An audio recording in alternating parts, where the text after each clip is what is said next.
आत्मा आगाह कर रहा है। चाइना मजबूत होने की स्थिति में हो जाएगा।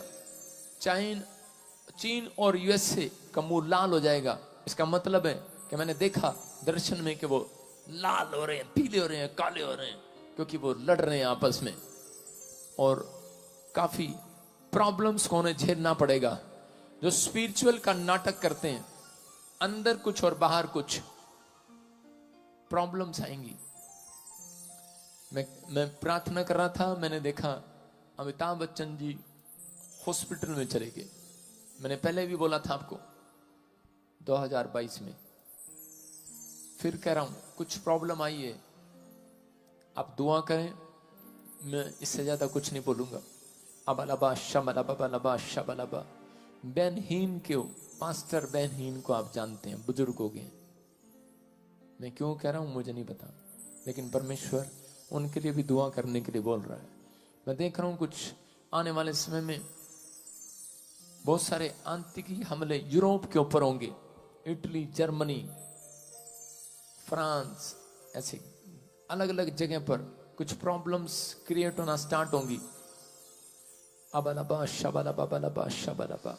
पवित्र आत्मा कह रहा है कि लेकिन जो लोग इस बात को अमल कर लेंगे कि मैं 2 टाइम सुबह प्रार्थना करके 2 टाइम बाइबल पढ़ के घर से निकलूंगा, परमेश्वर का आत्मा कह रहा उनका एक भी बाल, सिर का बाल बांका नहीं होगा। याद रखना, गॉड आपका फेवर करेगा इन सब बातों में।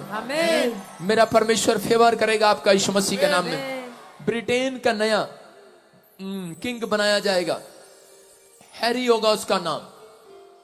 कोई पॉप हटा दिया जाएगा पुराना।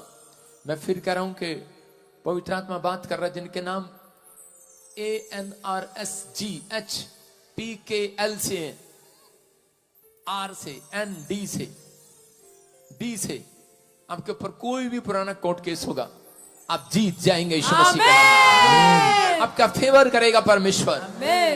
2024 आपके लिए आशीष भरा उनके लिए मैं कह रहा हूं जो जिन्होंने बुराई करना छोड़ दिया, चुगली करना छोड़ दिया। परमेश्वर का आत्मा कह रहा है ये साल आपके लिए तैयारी का साल होगा। कुछ चीजें आपको दिखाएगा। कई जगह ठंड पड़ती होगी, वहां गर्म हो जाएगा। पहाड़ियां बर्फ की पिघल जाया करेंगी। आप कहेंगे यहां तो ठंड थी, कुल्लू मनाली हम ठंड मनाने गए थे, वहां गर्मी लग रही है। आपको मौसम के क्लाइमेट चेंज होते नजर आएंगे। जो आप सोच रहे हैं वो नहीं होगा। कई जगह पर आपको सूखे की गुड न्यूज मिलेगी। इसको बोलते हैं गुड न्यूज।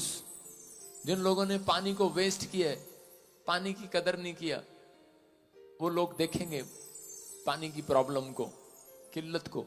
अबलबा शबलबा। पवित्र आत्मा कहता है कि कुछ देश कोशिश करेंगे भारत से ऊपर आने की, लेकिन ऊपर नहीं आएंगे। भारत एक ऐसी खोज कर लेगा जिसका चारों तरफ देशों में नाम हो जाएगा यीशु मसीह के नाम में। केजरीवाल को मैंने कुछ समस्या में देखा, प्रार्थना करें। ममता बनर्जी को कुछ समस्या में देखा, परमेश्वर का आत्मा करे कुछ लोग इकट्ठे होकर दुआ करें अपने सीएम के लिए, अपने देश के लिए, प्रधानमंत्री के लिए। आइए हम सब सिर पे हाथ रखें और प्रार्थना करते हैं सबके लिए। परमेश्वर का आत्मा बात कर रहा है। मैंने कहा कि आप पहचान नहीं पाएंगे, इतने चमत्कार होंगे 2024 में। जवान लोग भविष्यवाणियां करने लगेंगे यीशु मसीह। 2024 में यूपी बहुत अमीर हो जाएगी। आमीन।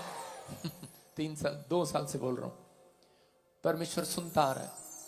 5 कंट्रियां एक करेंसी बनाएंगी, ये मैं 3 साल से बोलता आ रहा हूं और वो आप सुनते भी आ रहे हैं। लेकिन 2024 खत्म होते ही दिसंबर और मार्च के अंदर आपको सिर्फ 100 और 50 के नोट बचेंगे। समझने वाला समझ ले, बाकी अंदर कर ले। राजपाल यादव जी अंदर कर लेना, बाकी सारे बोले हालेलुया हालेलुया। समझ में आ रहा है? आपके फायदे के लिए परमेश्वर बता रहा है। कुछ करेंसियां। तो सबको जय मसीह की। God bless you all of you. आज परमेश्वर हमसे कुछ कहना चाहता है। आज परमेश्वर हमारे लिए कुछ करना चाहता है। आज हमारा हृदय उसे पुकार रहा है। अगर हम ये चीज़ों को जानने लग जाएं और परमेश्वर की खोज में निकल जाए तो परमेश्वर हमसे बात भी करता है। हम जानते हैं कि जो लोग परमेश्वर को जानते हैं, प्रेम करते हैं, वो ये चीज़ों को बहुत अच्छे से समझ पाते हैं। परंतु परमेश्वर का अनुभव और परमेश्वर का प्रेम किस तरह से आप देख सकते हो? अपनी ज़िंदगी में तो देख ही पाते हो, परंतु अपनी हर एक पल मौजूदगी को किस तरह से फील कर सकते हो? आज मैं आपको वचन बताने वाला हूँ जो परमेश्वर आपके कान में क्या कहता है और आपके हृदय में क्या कहता है कि आप चाह के भी उसके प्रेम से अलग नहीं होते और ना ही हो सकते हो, क्योंकि जितनों ने उसे ग्रहण किया उन्होंने उद्धार पाया। मेरे भाई बहनों, मेरे बुजुर्गों, मेरे भाई बहनों, मैं आज आप लोगों को एक ऐसा वचन बताने वाला हूँ जिससे परमेश्वर हमारे लिए ऐसा श्रोता, ऐसी आवाज है जो परमेश्वर हमारे हृदय के द्वार पर हमारे लिए वो बात बता सकता है जो बात हम ढूंढ रहे हैं, जिन विषयों के बारे में आज हम मनन कर रहे हैं, प्रार्थनाएं कर रहे हैं। मैं जानता हूँ जो लोग चंगाइयाँ चाहते हैं, जो लोग छुटकारा चाहते हैं, जो परमेश्वर के नाम से दिन रात धन्यवाद स्तुति कर रहे हैं, वो परमेश्वर से प्रेम तो करते ही हैं, परंतु परमेश्वर से अपनी उम्मीद भी जताते हैं, क्योंकि परमेश्वर का वचन हमें यही सिखाता है कि हम परमेश्वर की अधीनता में चलें। मेरे भाई, मेरे बहनों, आज हम उन लोगों की बात करना चाहते हैं जो लोग परमेश्वर को पुकार तो रहे हैं, परंतु उन्हें लगता है कि सब कुछ खत्म हो गया और हमारा परमेश्वर हमारी नहीं सुनता और ना ही हमारी बातों का जवाब देता है, और उसी कारण वो अपना कदम उठा लेते हैं और बुराइयों में चले जाते हैं और परमेश्वर को छोड़ देते हैं और परमेश्वर का उस प्यार को जो परमेश्वर ने हमारे लिए प्रकट किया उसे भूलते जाते हैं और संसार में उलझते जाते हैं और संसार की दुनिया में अपने परमेश्वर को नहीं पाते। मेरे फ्रेंड्स, मेरे भाई लोगों, ये जो तकलीफ है ये एक आत्मिक तकलीफ है। अगर हम इस पर गौर नहीं करेंगे तो हो सकता है कल हमें भी धुंधला दिखने लग जाए, हमें भी वो चीज़ नज़र नहीं आए जिसके पीछे आज हम बेखौफ और बे इंतहा प्यार के साथ चल रहे हैं। वो चीज़ है जो परमेश्वर का प्रेम हमें जताता रहता है।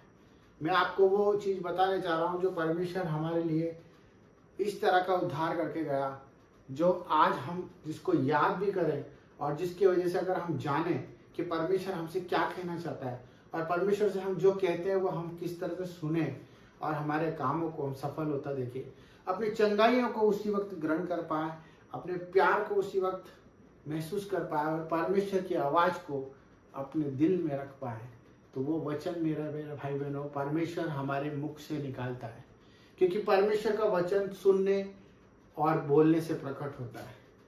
जब तक हम संगति में नहीं रहेंगे, परमेश्वर का वचन यही कहता है कि हम बुराई में ना जाए, हम ईर्ष्या ना करें, घमंड ना करें, हम अपने हृदय को नम करें। जब तक हमारे सिर के ऊपर जो ढक्कन है वो ना खुलेगा, जब तक परमेश्वर हमारे भीतर नहीं आ सकता। जिस तरह हमारा द्वार अगर बंद है और अगर हम नहीं खोलेंगे तो कोई भी प्रवेश नहीं कर सकता, उसी प्रकार अगर हम जब तक वचन और बाइबल और प्रार्थनाओं में नहीं रहेंगे तब तक हम परमेश्वर की आवाज़ को नहीं सुन सकते। मैं ये नहीं कहता कि आप अपने जीवन को, अपनी जिम्मेदारियों को, अपने हर एक बातों को नकारा कर दे, परंतु मैं ये कहना चाहता हूँ कि परमेश्वर की अधीनता में चलना, परमेश्वर की बातों को सुनना, ये सबसे पहला हमारे लिए दायित्व बनता है।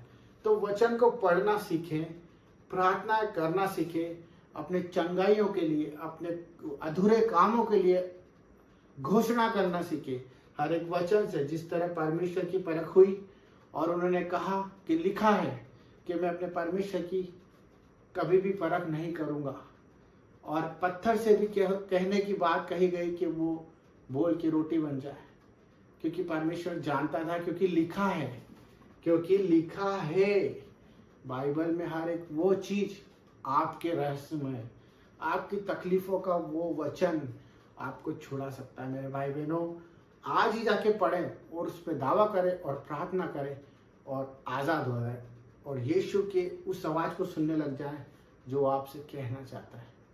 सबको जय मसीह की।